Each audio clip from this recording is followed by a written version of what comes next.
오늘 또 하나님께서 우리와 함께 하십니다. 아멘.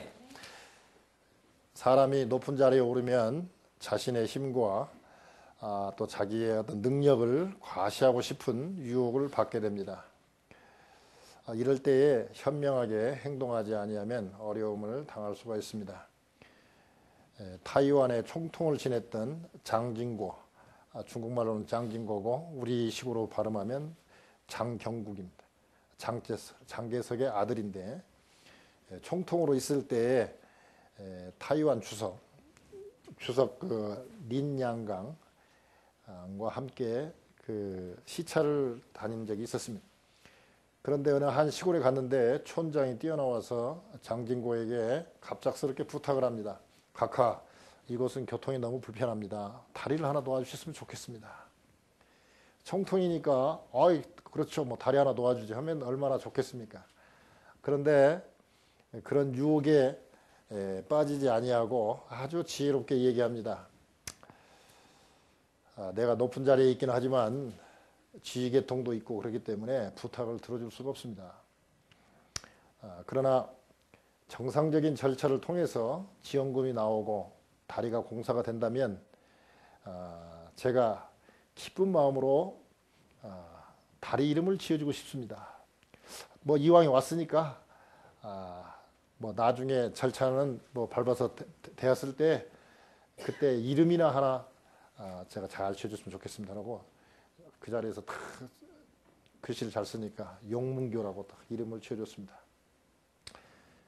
그러니까 얼마나 지혜롭게 처신한 겁니까? 제도를 존중하고 옆에 있는 주석 린양강의 그 체면도 살려주고 또 자신의 권위도 세울 수 있는 아주 지혜로운 방법이었어요. 그 린양강 주석이 나중에 이렇게 장경국 총통을 높이 평가했다고 합니다. 그가 이미 다리 이름까지 지어주고 붓글씨가 있어서 시호까지 써서 주었는데 어떻게 주석이 예산을 만들지 않고 어떻게 다리를 놓아주지 않겠습니까? 참 현명한 총통이었다고 그렇게 얘기했다고 합니다. 자랑하고 싶은 것은 사람의 본능입니다.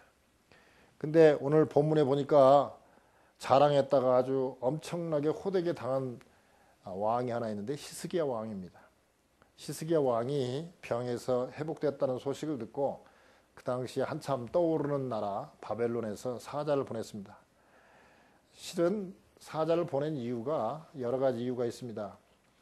이 스파이와 같은 그런 역할도 있고 또 하나는 만약에 유다가 너무 강하면 협상을 해가지고 동맹을 맺어서 다른 나라를 다 치고 그러고 난 다음에 유다를 쳐야 되겠다 이런 생각을 가지고 이 사자를 보냈는데 히스기야가 막 너무 기분이 좋으니까 다 보여줬어요. 다 보여주니까 바벨론 사람들이 얼마나 기분이 좋겠습니까? 야, 이거 별거 아니네 하고 이제 돌아갔습니다. 근데 그때에 이사야 선지자가 와가지고 히스기야 왕이 무슨 일을 했습니까? 그러니까 내가 다 뭐 바벨론에서 나 병 나왔다고 축하하러 왔으니까 내가 다 보여줬다. 그러니까 막 이사야가 책망을 합니다. 뭐라고 책망을 합니까? 이제 보여준 보물은 다 바벨론으로 다 옮겨갈 것이고 당신의 몸에서 난 아들 중에서 왕자 중에서 몇몇은 바벨론의 황관 내시가 되겠다. 그런 아주 엄청난 예언을 합니다. 정말 좀 자랑 좀 했기로서니 나라가 망하고 자손들 중에서 내시가 된다니 왕자가 내시가 된다니 그런 엄청난 그런 벌이 어디가 있습니까? 세상은 다 제잘난 맛에 사는데 자랑 조금 했다고 이렇게까지 심하게 하나님께서 다루셔야 되겠느냐 하는 것이죠. 오늘 히스기야 왕은 역사적으로 상당히 그 높이 평가되는 선한 왕으로 평가되는 왕 중에 하나입니다. 그런 왕이 말년에 좀 잘못 판단해가지고 이렇게 나라가 망하고 자기 자손들 중에서 내시가 되는 그런 불행한 일이 일어나게 된 이유가 뭐고 어떻게 하면 우리가 오히려 그런 실수를 하지 않고 또 반대로 성공적인 삶을 살 수 있을까 그런 거에 대해서 우리가 한번 생각해 봤으면 좋겠습니다. 그 당시에 가장 강대국은 아수르였어요. 아수르 나라. 시리아 계통이죠. 그 아수르가 제일로 강했는데 그 아수르의 동편에 있던 바벨론은 이제 막 새롭게 떠오르는 그런 나라였어요. 그런데 이제 바벨론이 온 세계를 다 제패하려고 생각을 하다 보니까 이제 정보원을 보내가지고 어떻게 하면 온 나라를 다 내가 다 평정할 수 있을까? 그래서 이제 정보원들을 다 보냈더니 정보가 속속 들어오는데 다른 나라는 별게 아니에요.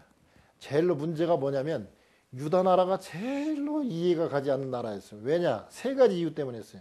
첫째는 아수르 나라가 유다를 처음에 1차 침공하고 2차 침공을 했을 때 뭐 도와주는 나라가 없었어요. 유다를 도와주는 나라가 없었어요. 그리고 18만 5천 명이 다 에워싸고 이제 예루살렘 성도 먹을 것이 없어서 이제 막 금방 굶어 죽게 생긴 그런 때인데 어떻게 된 일인지 하룻밤 사이에 18만 5천 명의 아수르 군사가 다 전멸됐어요. 그러니 바벨론에서는 이상하잖아요. 유다가 도와주는 나라도 없이 다 굶어 죽는다고 소문이 났는데 아수르 나라가 그냥 이걸로 인해서 그 사네립이라는 아수르 왕이 그날 도망갔다가 신하들에게 죽어요. 그날 밤에. 그리고 아수르가 점점점 약해져 가지고 패망한 나라가 되고 역사에서 사라지는 나라가 되어버립니다. 그러니까 바벨론 입장에서 생각했을 때는 지금 유다한테 망한 아수르가 이제 막 다 이제 가라앉는데 아니 아수르를 최고의 강한 아수르 나라를 갖다 하룻밤에 18만 5천 명을 갖다 전멸시킬 수 있는 나라가 어떤 나라인가 궁금하기 짝이 없어요. 그 조그마한 나라가. 그래서 거기에 대해서 한번 알아보고 싶고 두 번째는 설령 그런 능력이 있더라도 히스기야라는 왕이 진두지휘를 했는데 히스기야 왕이 불치병에 걸려갖고 오늘 내일 한다고 소리를 들었는데 한번 히스기야 왕만 죽어버리면 상관없잖아요. 그러니까 히스기야 왕이 살아날 만한가 괜찮은가 하고 병문안 명분으로 사절단을 보냈어요. 근데 가는 도중에 정보가 들어오기를 나섰다는 거예요. 그러니까 그러면 이왕이면 나섰다고 축하하는 사절단으로 가자 하고 가면서 궁금한 거예요. 히스기야가 만약에 살았다면 이거 어떻게 아수르를 멸망시킨 그 사람이 살아있다면 이거 골치 아프지 않나. 그걸 알아봐야 된단 말이에요. 근데 또 하나는 뭐냐면 그 당시에 각 나라에서 해시계를 갖고 있었어요. 해시계. 근데 이 해시계가 갑자기 그림자가 10도가 뒤로 물러갔어요. 그러니까 아니 이런 일이 다 있나. 어떻게 해가 뒤로 간단 말인가.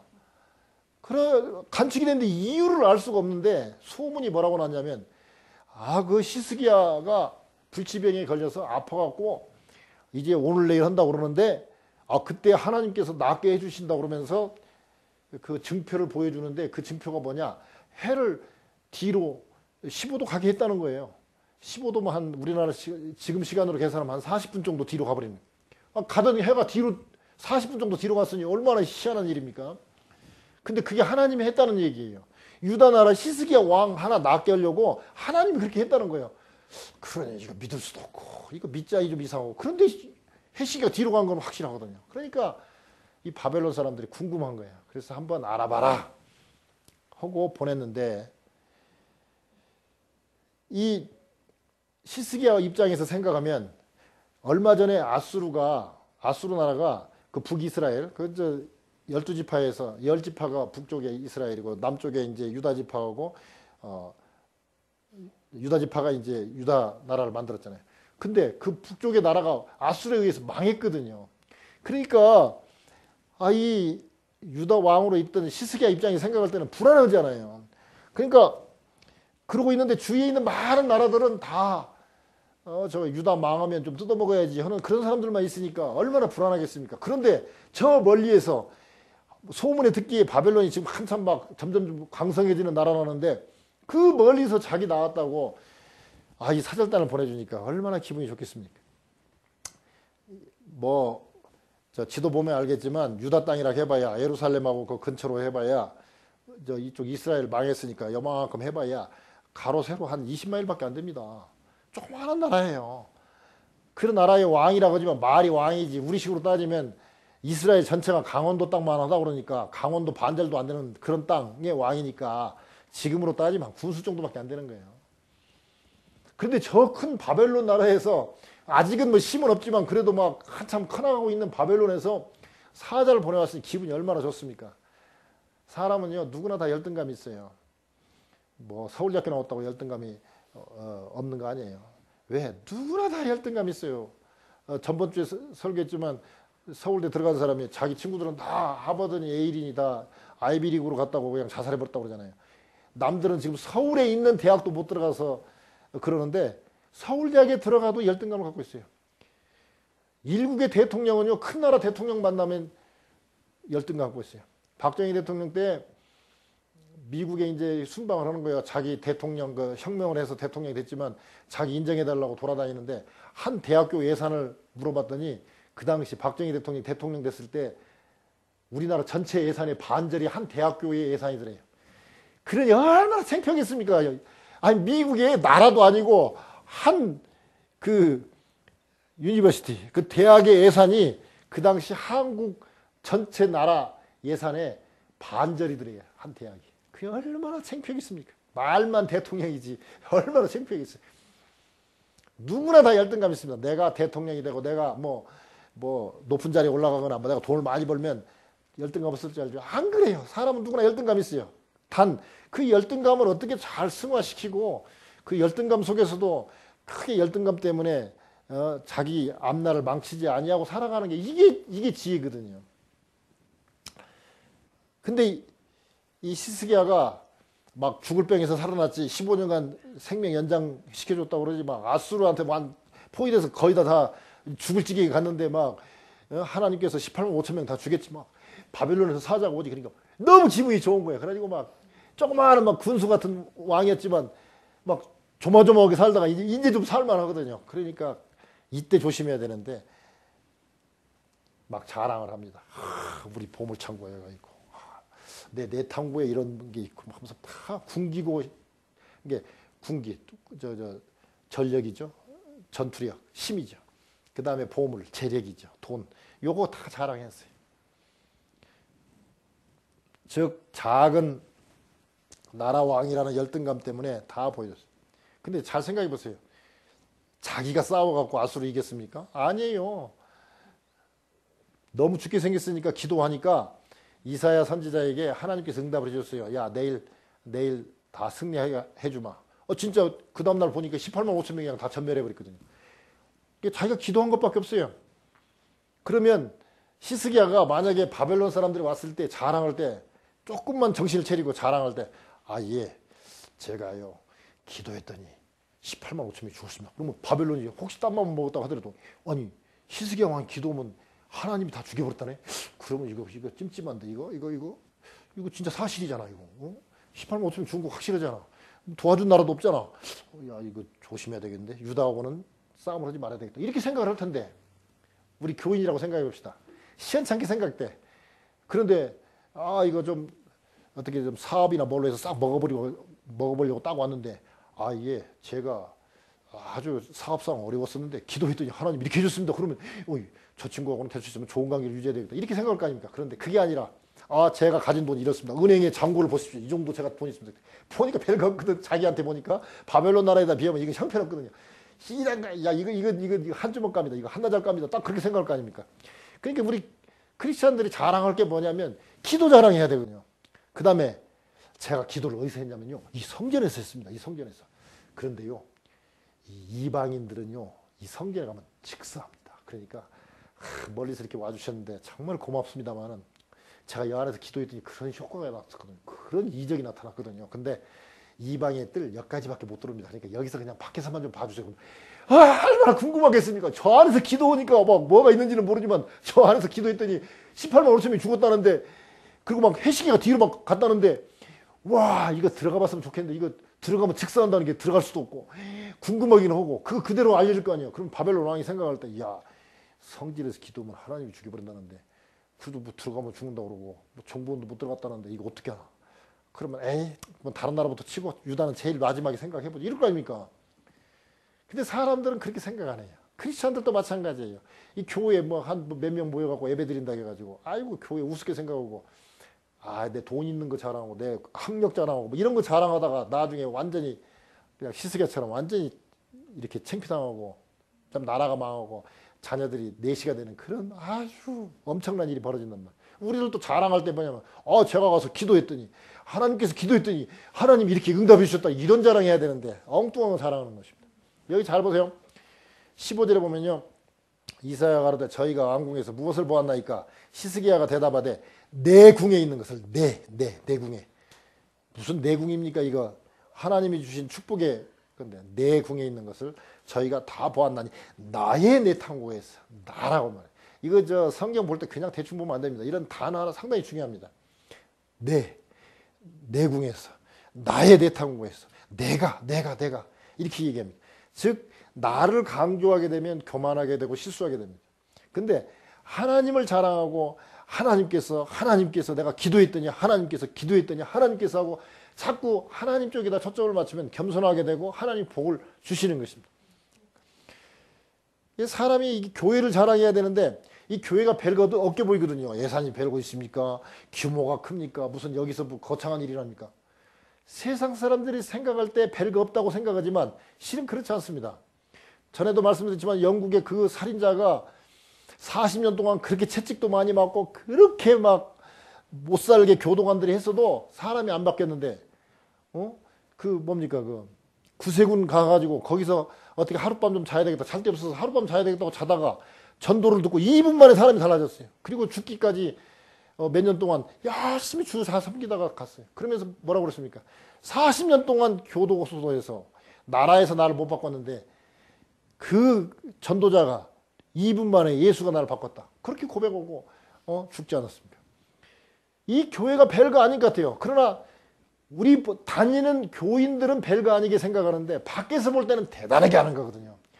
그게 뭔데 그렇게 유지가 되나? 아니 지금 뭐 헌금하는 사람도 별로 없는 것 같고 어떻게 그 교회가 유지가 되나? 근데 유지가 되고 있잖아요.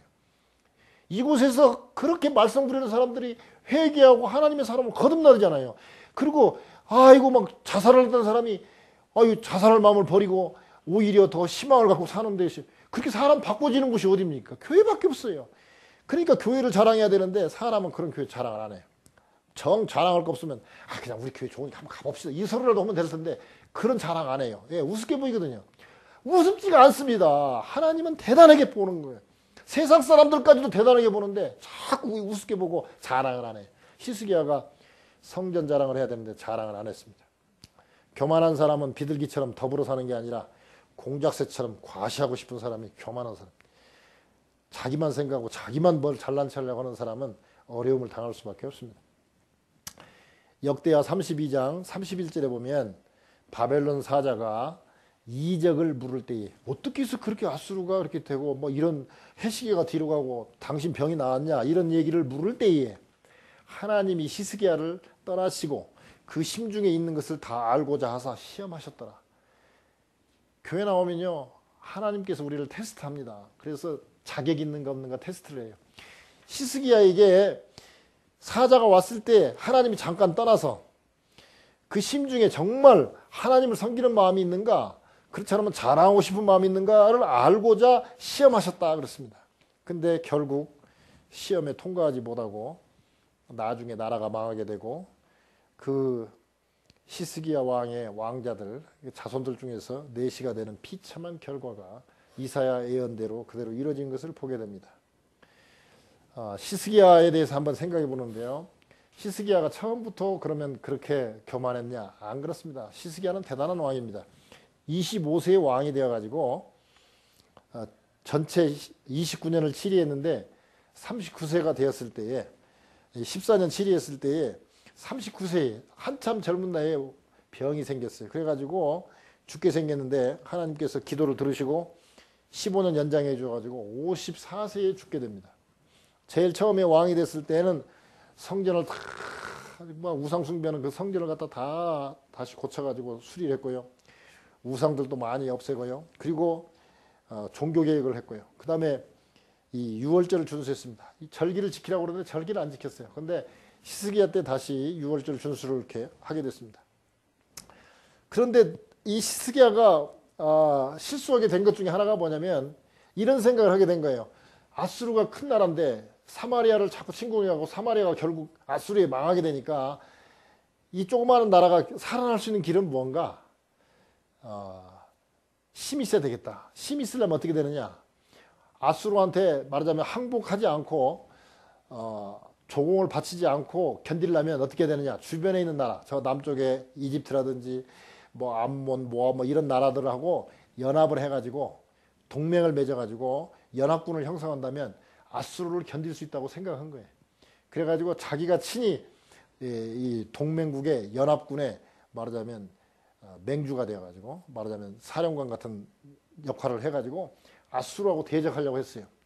근데 막상 아수르가 쳐들어오니까 뭐 연합군들이 뭐 힘이 있나요? 연합을 하면 이게 이렇게 지휘가 일원화가 돼야 되는데 이게 지휘가 잘 안 되잖아요. 그러니까 아이 내 땅도 아닌데 하고 다 도망가기도 하고 죽기도 하고 해가지고 연합군이 완전히 대파가 됩니다. 그리고 첫 번째 쳐들어왔을 때 다 점령이 되고 막 그 조그마한 성 주변에 있는 성들이 다 포위되고 드디어 예루살렘만 하나 남아 있어요. 근데 그 사내립이 쳐들어와 가지고 다 포위하고 다 성들 다 점령을 한 다음에 포로도 한 20만 명 잡아가고요. 그러고 난 다음에 북쪽에서 압력을 넣은 게 아니라 이쪽 남쪽에서 압력을 넣어요. 남쪽 성에서. 왜? 이집트하고 혹시 또 내통을 해가지고 이집트에 또 구원봉 오게 할까 봐서 이집트 올라오도 못 오게 여기 딱 가로막고 앉아가지고 야 빨리 금 갖고 와라. 그러니까 히스기야가 하나님께 기도한 것이 아니라 뭐부터 했냐.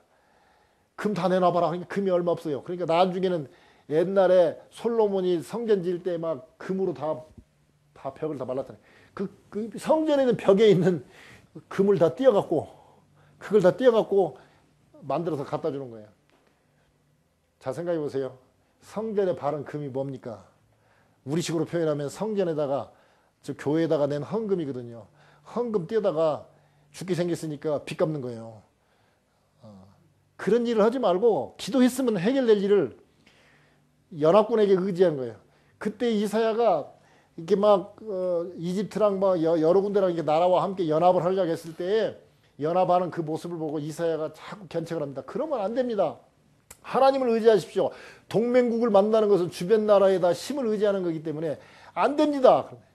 우리 신자들도 그래요. 어려움이 닥치면 이 어려움을 극복하기 위해서는 돈 많은 사람하고 이 사람 저 사람하고 친구 관계 맺고 거래 트고 해가지고 막 왔다 갔다 해가지고 서로 연합해가지고 큰 기업하고 어떻게 좀 사업을 한번 해가지고 내가 승리를 해봐야지 그렇게 생각합니다. 그러나 하나님은 그런 모습이 틀렸다는 거예요. 먼저 나한테 기도하고 연합을 한 게 아니라 왜 연합부터 하고 나중에 죽게 생겼으니까 기도하냐는 것이죠. 우리가 참 조심해. 이 순서를 바꾸면 안 돼요. 이사야가 그러면 안 됩니다. 세상 사람들 믿으면 안 됩니다. 하나님 믿고 하나님께 의지하십시오. 그런데 워낙 조그만 나라고 그러니까 불안하니까 그랬어요. 근데 이제 하여튼 금을 갖다가 막 갖다 주니까 사내립이 보니까 이거 조그마한 나라에 금 많이 있네. 야 그리고 갖다 달라고 그러니까 금방 갖고 오네. 금이 꽤나 많이 있구만. 오늘은 내가 금 좀 받았으니까 갔지만 내가 좀 이따 또 다시 오마. 막 금 갖고 오라고 했을 때 히스기야가 좀 머리가 있다면 사내립 왕이 우리가 무슨 금이 있습니까? 뭐한데 이거밖에 없습니다 하고 조금 갖다 주고 그러면 이거밖에 없어 죽인다 그러면 이거밖에 없습니다 하고 또 갖고 오고 그러면 예루살렘 점령해봐야 별것 같네. 그냥 조공이나 받는 게 낫겠네. 이러고 말 거 아닙니까? 근데 막 성전에서 막 금을 다 띄어다 갖다 주니까 막 금방 금을 갖다 주니까 이거 뭐 조그마한 석인 줄 알았더니 괜찮네. 지금은 내가 좀 바쁘니까 갔다가 다시 오마. 진짜 또 제2차 침입을 한 거야. 그러니까 막 침입을 해갖고는 뭐 놀려먹어요. 막 아주 놀려먹어. 그러니까 그때서야 이제 히스기야가 정신이 든 거예요. 그런 이제 막 성전에다가 그 사내립이 보낸 편지 딱 놓고 하나님 이렇게 하나님을 무시하고 우리를 무시합니다. 이제 그때서 기도하는 거예요. 그러니까 이사야에게 하나님 응답을 하죠. 야야야야 지금 이제서 죽는다고 이제 기도하는데 내일 다 오늘 밤에 내가 다 해가지고 내일 다 승리하게 해주마. 그렇게 이 얘기 해주라. 이사야에 가서 얘기했는데 진짜 그 다음날 보니까 그 간밤에 천사들 동원해서 18만 5천 명 다 죽여버렸거든. 그러니까 자 생각해 보세요. 왜 불치의 병이 생겼겠어요? 그 아수르가 쳐들어와가지고 막 다 죽게 생겼으니까 막 신경을 얼마나 썼겠습니까? 스트레스를 팍 받은 거예요. 그러고 난 다음에 또 두 번째 침입하고 이제 먹을 것도 없고 막 다 죽게 생겼는데 그때 기도했더니 살아났거든요. 그러니까 히스기야 마음속에 어떤 생각이 들었겠어요? 아이고 진짜 기도했으면 될 거를 내가 이렇게 죽게 돼갖고 그냥 화가 나고 억울하고 막 그냥 성전에 금떼다 바친 거 생각하고 막 그 모욕당한 거 생각하니까 그냥 화병이 난 거예요. 그래갖고 그냥 으이 이러고 쓰러진 거예요. 그러니까 이사야가 와갖고 왕이시여 그 보시오. 그 동맹하지 말고 하나님 잘 섬기라고 기도하면 된다는데 기도 않고 그래갖고 그러지 않습니까? 하나님이요 당신 3일 만에 죽는다고 유언이나 하고 집안이나 정리하라 합니다. 그러니까 히스기야가 이제 또 벽에 대고 또 우는 거예요. 왜? 이제 기도하면서 효과 봤거든요. 그러니까 18만 5천 명 죽인 거 봤거든요. 그러니까 이제 또 벽에다 대고 막 이제 기도합니다. 하나님. 근데 히스기야가 좋은 일을 많이 했거든요. 이게. 제가 그래도 14년 동안에 이런 거 성전도 개혁하고 이런 거 많이 있지 않습니까? 제가 한 거 좀 한번 옛날에 과거에 잘한 거 좀 보고 지금 좀 지금 39에 죽으면 되겠습니까? 막 기도하니까 이사야가 이제 그 3일 만에 죽는다고 막 나가는데 성을 벗어나기도 전에 하나님의 음성이 들리면 야야야야 히스기야가 되게 운다. 빨리 가갖고 그냥 낫는다 해라. 3일이면 다시 성전에 나갈 수 있고 그리고 난 다음에 완치된다 하라. 그러니까 히스기야가 하나님 그렇게 얘기했는데 좀 믿음이 좀 안 가는데요. 그러니까 그래 그러면 태양을 10도 앞으로 가게 15도 앞으로 가게 하랴 뒤로 가게 하랴 하니까 에이 앞으로 가는 것은 어차피 태양이 앞으로 가는 거니까 기적은 기적이지만 좀 그러니까 뒤로 가게 해주십시오. 그 이사야가 있다가 아이고 앞으로 가나 뒤로 가나 다 똑같지. 뭐 하나님 입장에서는 해를 앞으로 가나 뒤로 가나 다 기적은 기적이지. 뭐 그래도 네가 뒤로 가게 하라면 뒤로 가게 하지 뭐. 그러고 뒤로 딱 간 거. 그러니까 와 진짜 하나님이 그렇구나. 진짜 히스기야가 그때 나간 거예요. 그러니까 우리도 괜히 암 생기고 난 다음에 막 에이 기도하면 될 것을 갖다 왜 기도 않고 암이 생겼는가 하고 후회할 게 아니라 지금부터 무슨 일이 있으면 세상 사람 의지하지 말고 돈 있는 사람 의지하지 말고 지금부터 기도하면 되는 건데 기도 않고 그러다가 그냥 아팠어요. 그러다가 이제 나섰는데 나섰으면 이제 기도하고 민감해가지고 바벨론 사자가 왔을 때 조심해야 되는데 아까처럼 그렇게 막 좋은 일만 계속되니까 히스기야가 거기서 깜빡하고 실수하게 됩니다. 근데 여기서 참 중요한 말이 있어요. 히스기야가 마지막에 이 망령이 들은 거예요. 19절에 이사야가 이제 그렇게 책망의 말을 하면서 예언을 하니까 히스기야가 이사야에게 이르되 당신의 전한 바 여호와의 말씀이 선하니이다 하고 또 가로되 만일 나의 사는 날에 태평과 진실이 있을진데 어찌 선하지 아니하리오 하니라. 뭔 말입니까? 네 자손 중에서 내시가 된다. 나는 아니네. 그리고 조금 있다가 몇 년 있다가 수십 년 있다가 이루어지는 일이라. 그러니까 아유 내 때 일은 태평하고 괜찮구만. 그러니까 선하시네 하나님이. 그러고 죽었단 말이죠. 그게 할 말입니까? 명색이 왕이라는 사람이 할 말이냐고.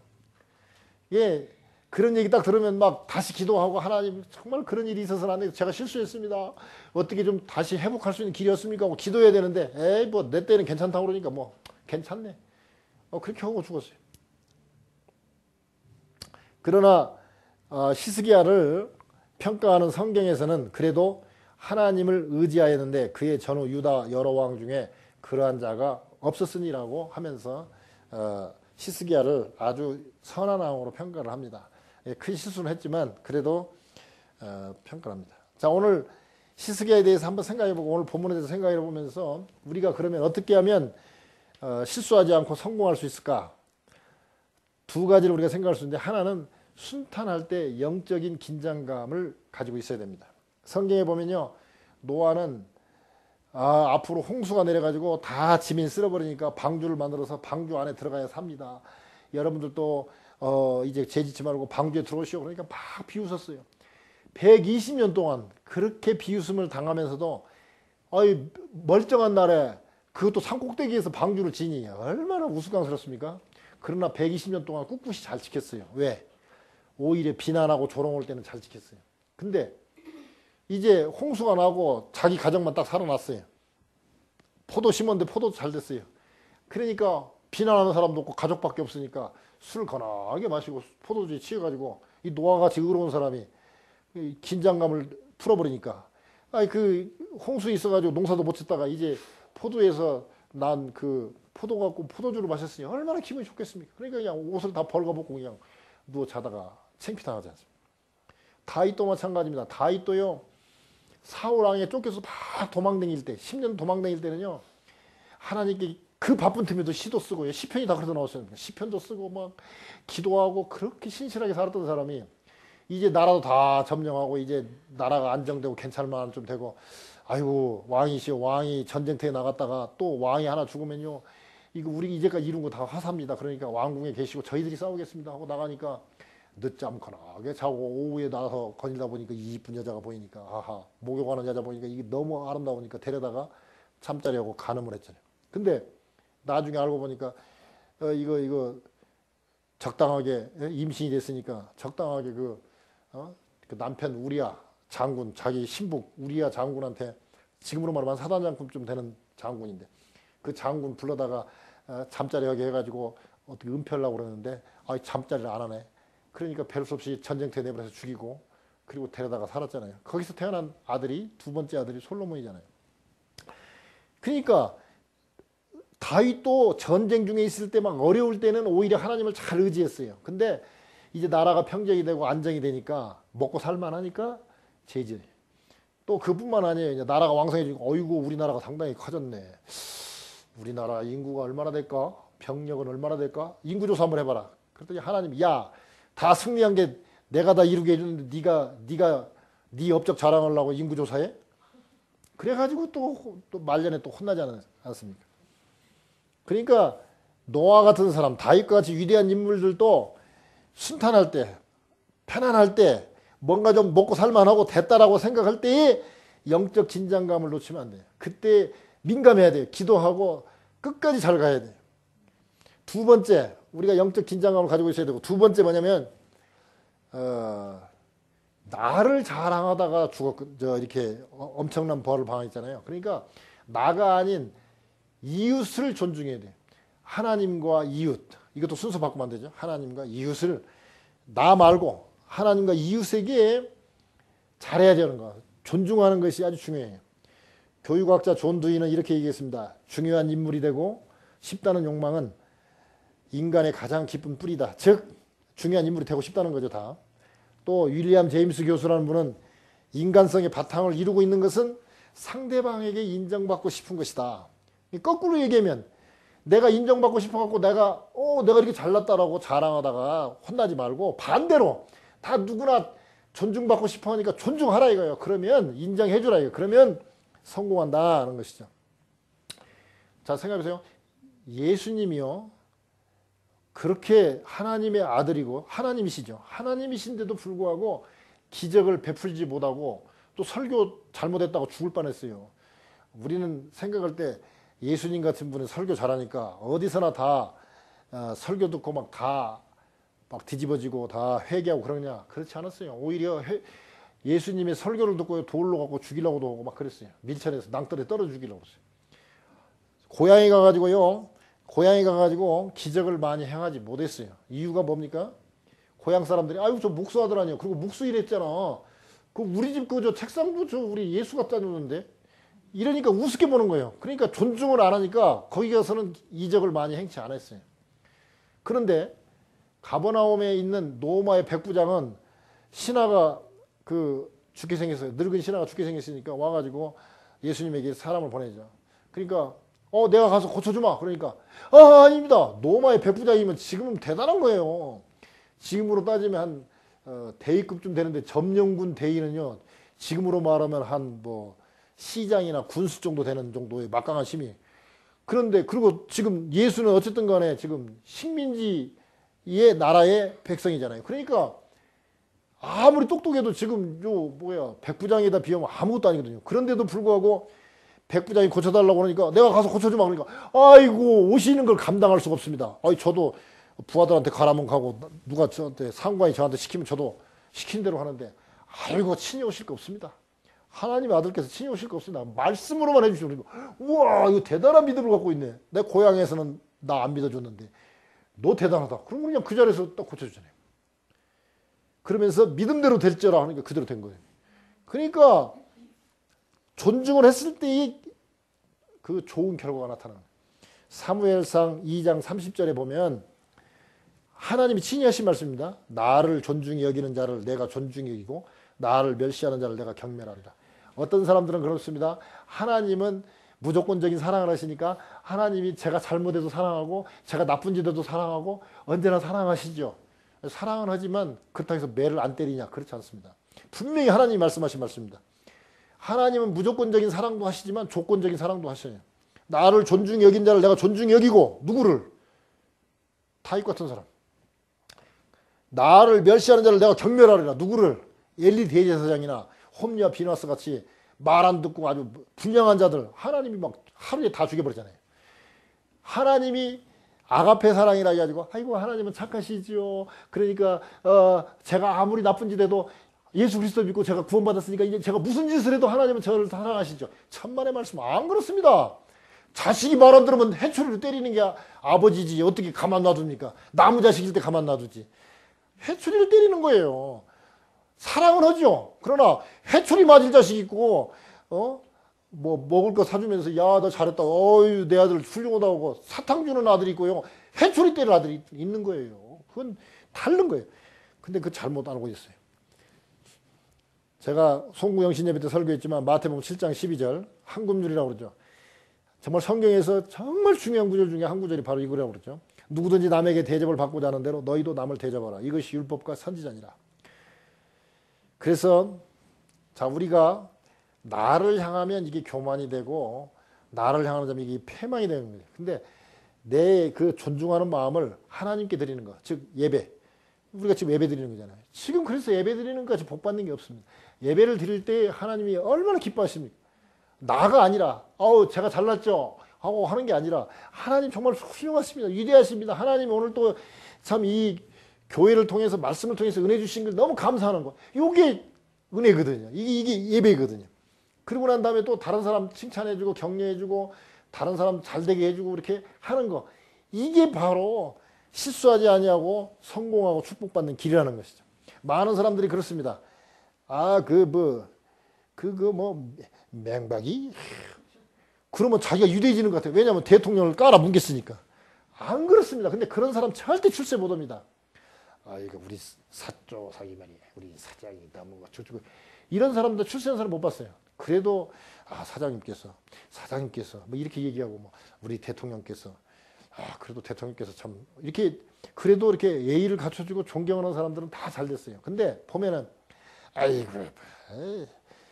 그런 거야. 누구도 할 수 있는 것이죠. 하면서 사람 우습게 알고 상당히 좋은 대학교 들어갔대. 돈 있으니까 좀 가해서 하고 그랬으니까 들어갔지. 이런 식으로 무조건 다 남이 뭐 잘한 거 다 우습게 알고 그런 사람들 잘 되는 거 제가 못 봤어요. 상대방이 그래도 뭔가 좀이라도 잘한 것이 있으면 정말 참 훌륭하다.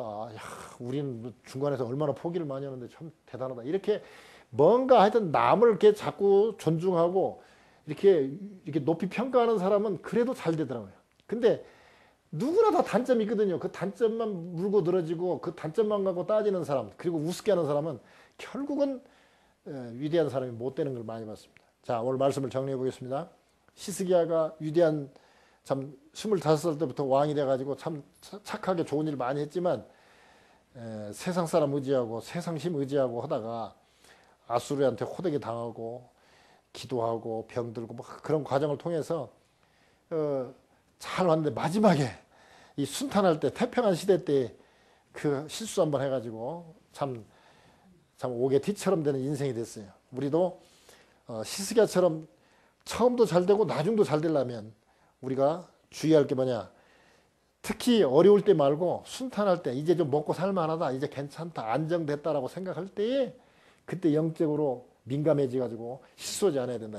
또 하나는 내가 내 자랑 막 하고 싶을 때에 정말 막 자랑하고 싶을 때에 그럴 때에 어떻게든지 하나님께 예배하고 이웃을 칭찬하고 이웃을 어떻게 좀 존중해주고 이웃을 좀 잘되게 해주려고 애쓸 때에 우리는 실수도 하지 않을 뿐만 아니라 성공적인 인생을 살 수 있을 것입니다. 그런 인생 다 되시길 주님의 이름으로 축원합니다.